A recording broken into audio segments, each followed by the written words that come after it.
മഹാദേവന്റെ അനുഗ്രഹം എല്ലാ ഭക്തരിലും നിറയട്ടെ. ഭക്തരെ, സ്നേഹമുണ്ടെന്ന് തോന്നിപ്പിക്കാൻ ആർക്കും കഴിയും. പക്ഷേ നിങ്ങളുടെ മനസ്സു നോവുമ്പോൾ ആർക്കു നോവുന്നുവോ അവരാണ് നിങ്ങളെ ശരിക്കും സ്നേഹിക്കുന്നത്.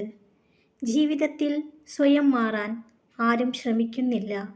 മറ്റുള്ളവരെ മാറ്റാനാണ് കൂടുതൽ പേർക്കും താൽപ്പര്യം.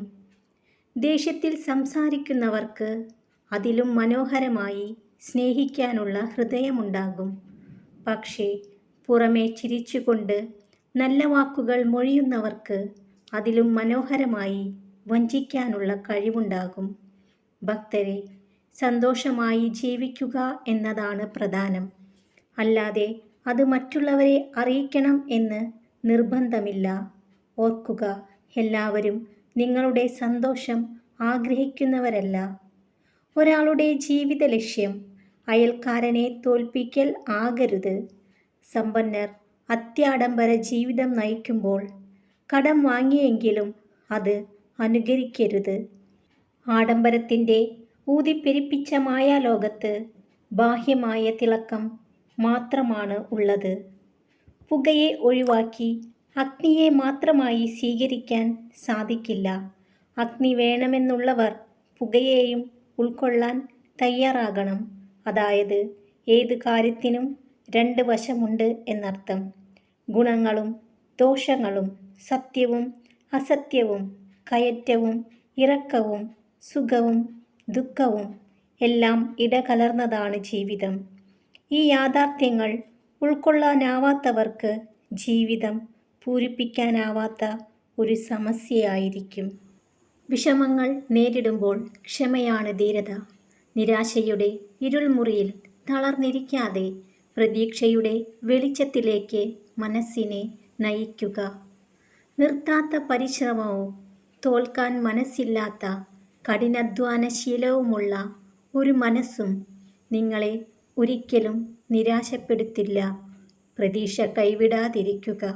ഒരു കയറ്റത്തിന് ഒരിറക്കമുണ്ടെന്ന പോലെ ഒരു പ്രയാസത്തിനപ്പുറം നമുക്കൊരു സന്തോഷം കാത്തിരിപ്പുണ്ട് എന്ന പ്രതീക്ഷകൾ ഉണ്ടാവട്ടെ. ഭക്തരെ, നിങ്ങളുടെ ജീവിതത്തിന് തിളക്കം നൽകുന്നതും പ്രതിസന്ധികളെ അതിജീവിച്ച് മുന്നോട്ടു പോകാൻ സഹായിക്കുന്നതും നിങ്ങളുടെ ക്ഷമയാണ്. ഭക്തരെ, ദേഷ്യം നിങ്ങളെക്കൊണ്ട് പല തെറ്റുകളും അനീതികളും പ്രവർത്തിപ്പിക്കും. അതിനാൽ വിവേകത്തോടെ ജീവിക്കുക.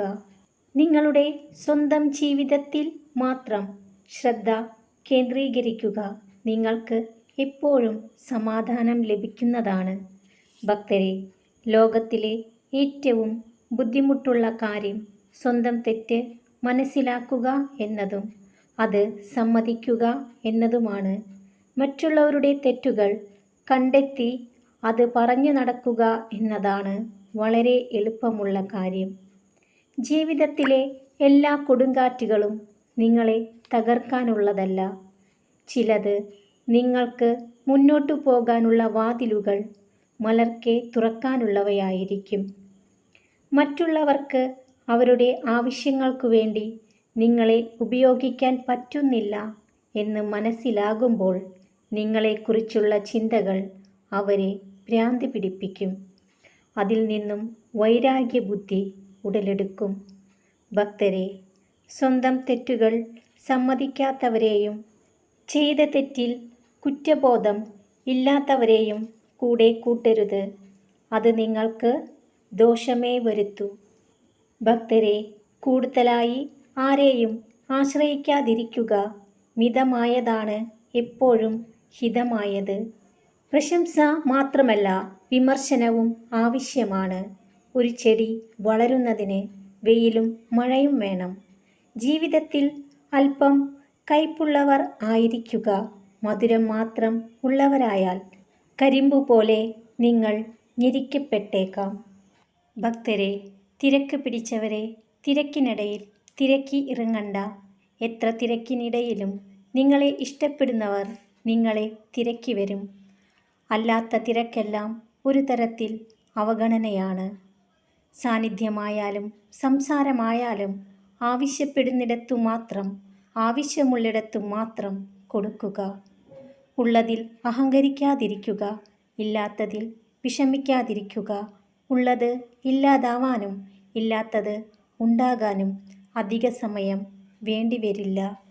ഭക്തരെ, ഇന്ന് ചെയ്യാവുന്ന ചെറുതും വലുതുമായ ഓരോ കാര്യങ്ങളും ഇന്ന് തന്നെ ചെയ്യുക. അത് ഒരു കാരണവശാലും നാളത്തേക്ക് വേണ്ടി മാറ്റിവെക്കാതിരിക്കുക. നിങ്ങളെ എഴുന്നേറ്റു നിന്ന് സംസാരിക്കാൻ പ്രേരിപ്പിക്കുന്നതും അതുപോലെ തന്നെ നിങ്ങൾക്ക് ശാന്തമായിരുന്ന് ഒരു കാര്യത്തെ ശ്രദ്ധിച്ച് കേൾക്കാൻ ക്ഷമ തരുന്നതും ഒരേ വികാരമാണ്. അതാണ് ക്ഷമ. ഭക്തരെല്ലാം സന്തോഷത്തോടു കൂടിയിരിക്കുക. മഹാദേവൻ്റെ അനുഗ്രഹം എല്ലാ ഭക്തരിലും നിറയട്ടെ. ഓം നമഃ ശിവായ.